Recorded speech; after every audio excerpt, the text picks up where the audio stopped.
I'm Sadie. I'm from Denver, Colorado, originally from Wisconsin, which is very interesting.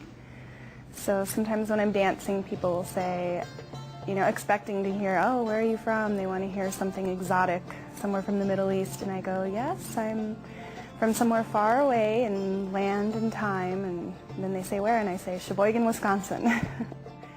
I've been pretty much involved in some type of, you know, physical sports my whole life, whether it's gymnastics mostly, swimming, other forms of dance, so I really love movement and moving my body.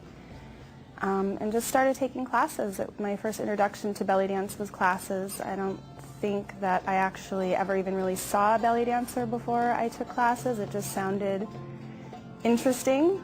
It just popped in my head and I said, belly dance. My first teachers were from Denver, Joy Nan and the late Phaedra Amira. They were really good teachers. They were both, you know, very much strict on the technical part of the dancing.